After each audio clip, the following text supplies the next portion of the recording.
Information and communications technology can be a very supportive tool for learners, both for developing skills that are important and as a complementary resource for classroom activities. There is a range of different types of ICT that can help learners of varying levels of proficiency. It must be remembered that effectively embedding ICT requires learner-centered attitudes and values. Many governments and schools are investing in ICT. To make effective use of ICT in the classroom, teachers need to adopt active approaches to teaching. But do we really know how ICT is actually being used in education? What do we know about the impact of ICT on student learning? What do we know about the impact of ICT on student motivation and engagement for learning?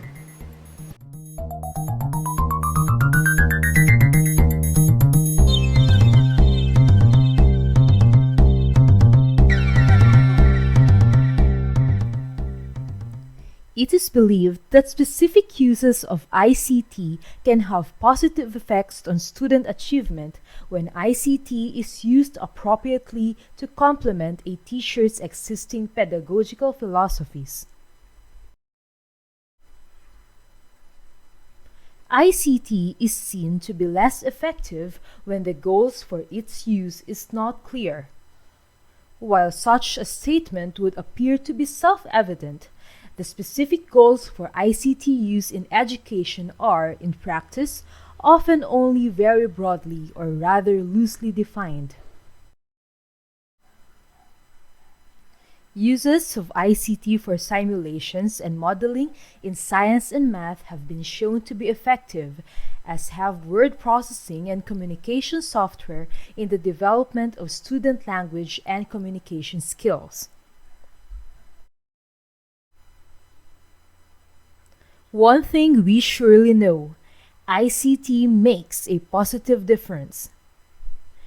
There appears to be general consensus that both teachers and students feel ICT use greatly contributes to student motivation for learning.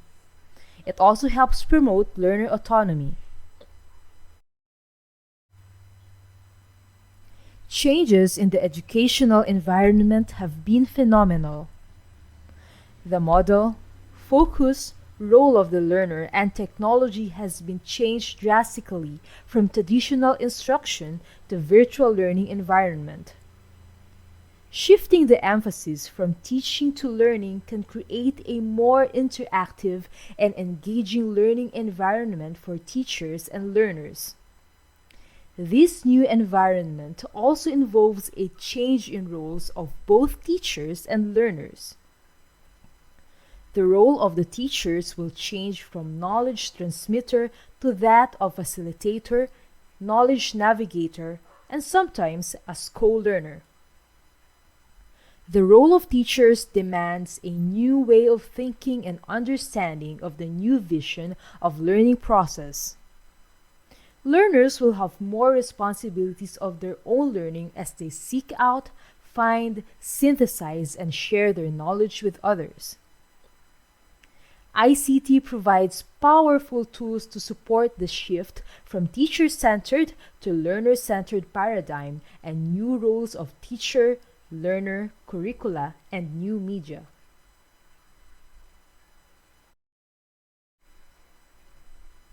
From being an expert transmitter of knowledge and controller of learning who uses a didactic and expository approach in teaching, while at the same time just learning to use ICT, the teacher now becomes a guide and facilitator of knowledge, creator of learning environment, collaborator, and co-learner who uses interactive, experiential, and exploratory approaches in using ICT to enhance learning. From being passive, dependent, solitary, and a reproducer of knowledge solely learning content, the student now becomes active, autonomous, collaborative, and a producer of knowledge, learning to learn, think, create, and communicate. The delivery of the curriculum also shifts from rigid memorizing of facts, artificial teaching exercises, and a single path progression to being inquiry based, authentic, open, flexible, and multi path progression. Media applications also transformed from being single sense that focuses only on the delivery of information and monologue communication to being digital and multisensory that allows collaborative dialogue and exchange of information. All these changes taking place in learning and teaching demand a new learning environment to effectively harness the power of ICT to improve learning. ICT has the potential to transform the nature of education, where, when, how, and the way learning takes place. It will facilitate the emergence of responsible knowledge society, emphasizing on lifelong learning with meaningful and enjoyable learning experiences.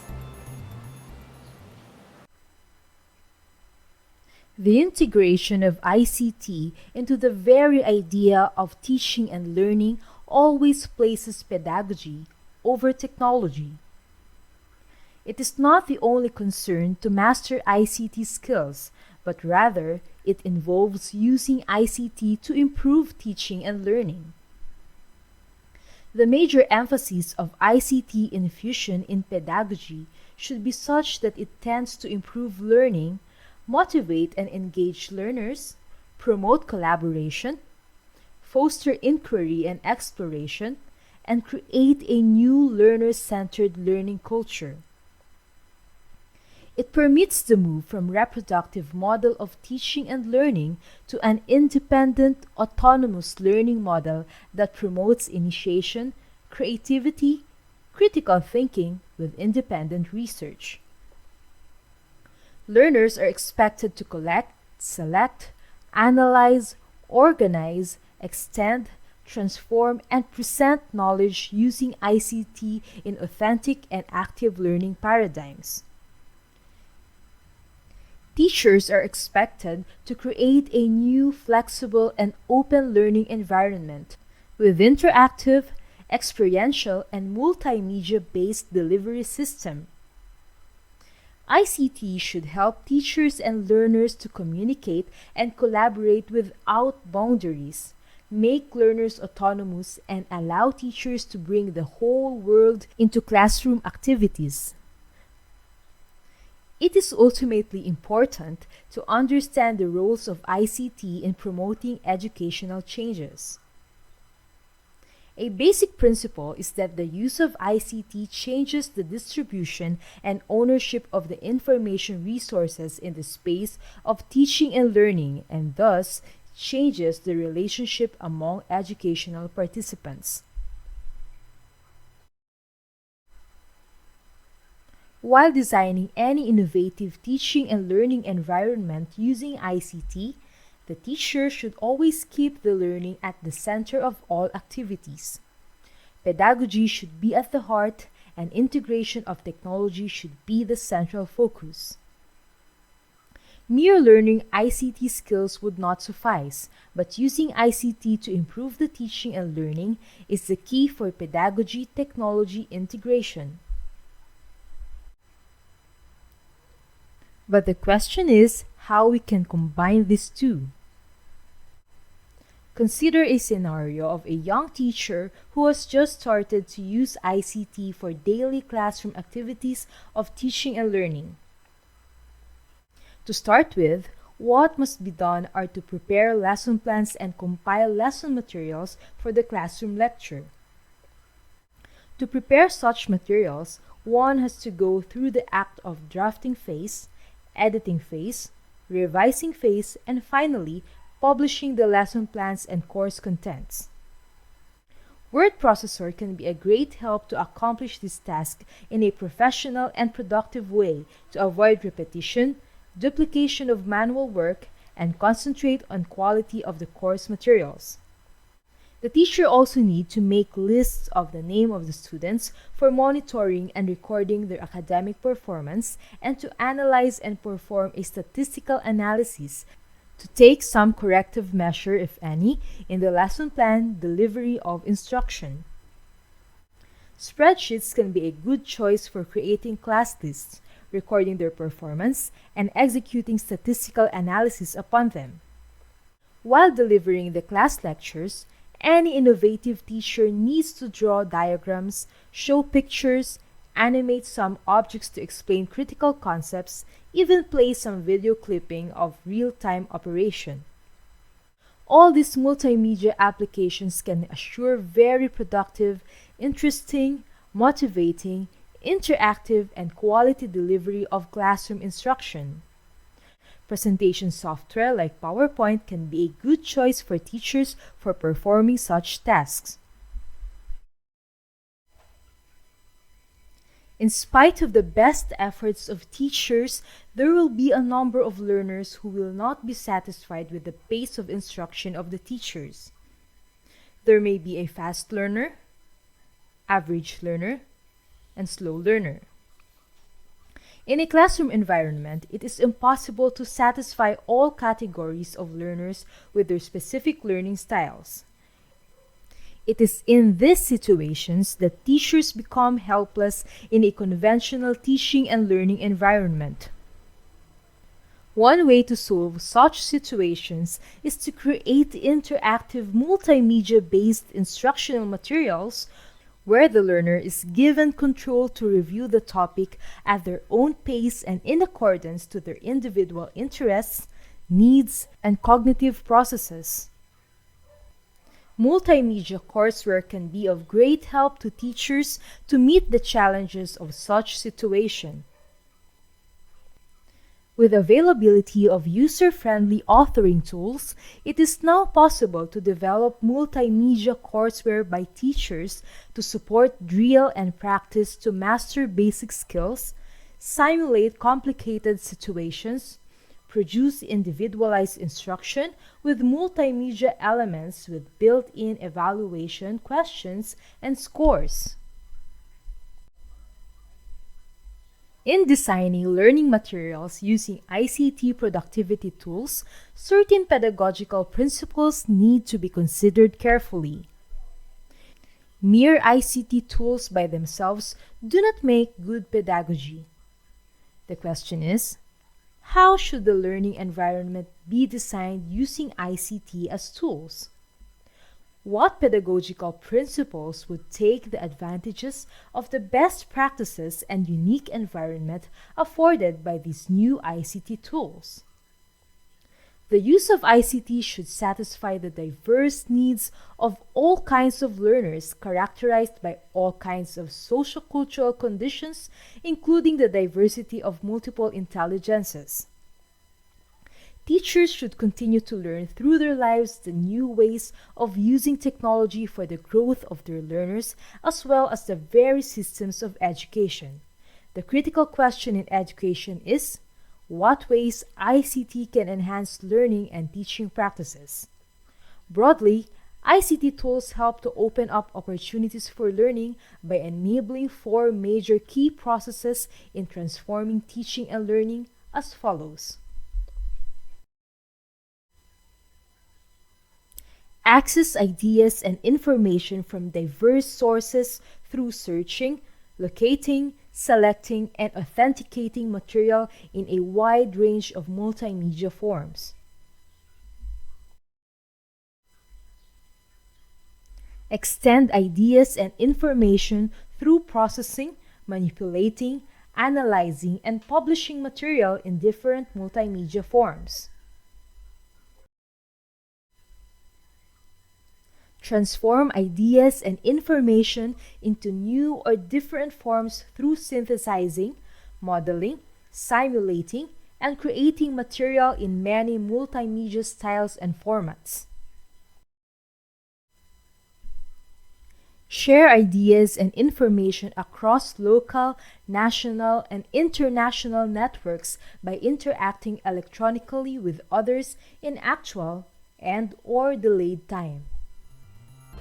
Access, extend, transform, and share represent key processes by which students learn and become independent learners and self-starters. Through the processes, learners express their creativity and imagination.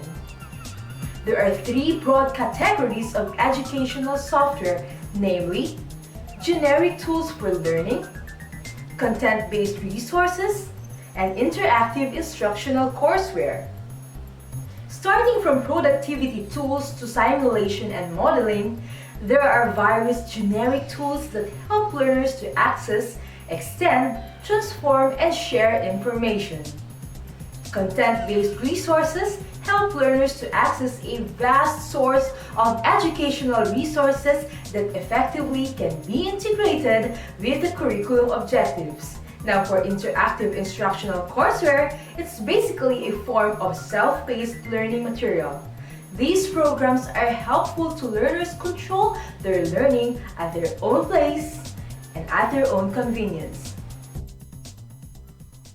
There are enough ideas, resources, and free tools to keep you exploring and learning all year long. Get your students creating. There is just no limit to the way that students can use the endless free resources available on the web to create. You probably also have other creative applications on the computers or devices. Get real-time feedback. If there are devices at your students' disposal, using them to let students provide real-time feedback has never been easier. In fact, your students don't even need devices to learn more about the excellent free tools that teachers are using every day to gather feedback or give brief quizzes. If your students don't have devices at their disposal, check out how you can use free clickers instead. Augment reality. There's lots of applications to integrate augmented reality in the classroom. This would be fun even for older students. Gamify it. We've all heard the buzz about gamification. How can you take advantage of this concept with your students? One fun way is to create a PowerPoint Jeopardy game relevant to the content you teach. Another popular game that is taking the classroom by storm is Minecraft. They even have an education dedicated site and resources over at minecraftedu.com. Create collaboratively. One of the funnest ways to use collaborative tools in the classroom is to create with them. Google Drive is a hugely popular free solution that allows you and your students to collaborate on the creation of documents, worksheets, presentations, and more. Or try a collaborative interactive whiteboard like Twidla or one of the many other interactive whiteboards. These are just a few of the possibilities for creative collaboration in the classroom.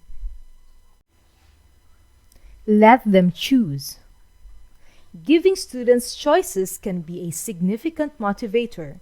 When you are selecting tools and ways to utilize them, be sure to offer choices. Offer a selection of topics, approaches, apps, and techniques when creating assignments and projects, and students are sure to feel more involved and take more ownership of their learning. Video it. Creating video can be so much fun for students. It incorporates an array of skills and it has never been easier. Go global. We can now bring the world into our classroom with such ease. Try a virtual field trip like these from the Nature Conservatory or explore the world with EarthCam. Bring remote guests into your classroom with Skype or participate in a Google Hangout with connected classrooms. The possibilities are limitless. Go mobile. Students can now learn via mobile devices in ways never before possible.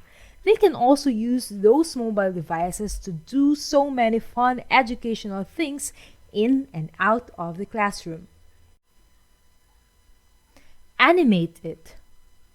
Applications like Go Animate, Voki, and Telagami can be used by teachers and students to create fun animated presentations.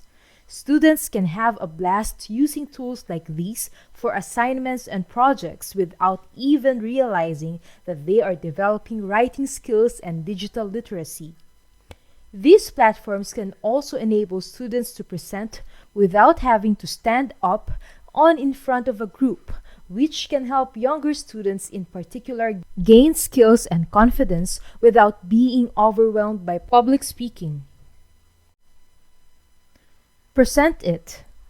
Developing and delivering presentations is a common element in many of today's higher education classrooms, and they are finding their way into high schools and even lower grades as K-12 schools further embrace 21st century skills. While PowerPoint remains widely popular, there are a growing number of alternative tools finding a place in both academia and the business world. One of those is Powtoon. Code it. Coding constructs can be fun and probably a lot simpler than you might have imagined. One of the most popular uses of coding in the classroom these days is coding small robotic devices, and it's very popular in young grades because it's not very hard and it's fun. Sharing is caring. As long as you have their permission, sharing student work can be very exciting for students, parents, and teachers. Just think of the artwork hanging in the halls of K-12 schools all over the world. The digital equivalent of this can be accomplished through school websites, teacher web pages, and other online means. One related tool that is gaining increased exposure is the digital portfolio. It may be a requirement for students to share their best work and use it to bolster their employment opportunities. Whatever medium is being used, it is important to remember that the principles of good practice in terms of teaching and learning apply equally to the use of ICT. For example, to provide a rich context, to build on prior knowledge, to scaffold language and learning, and to provide opportunities for collaborative learning. The successful integration of ICT into the learning environment will depend on the ability of teachers to structure learning in new ways, to merge technology appropriately with pedagogy, to develop socially active classrooms, and encourage cooperative interaction and group work. But always keep in mind, technology will not replace good teachers, but technology in the hands of a good teacher can be transformational. This is Levin R. Pabriaga. Thank you for listening. Have a nice day.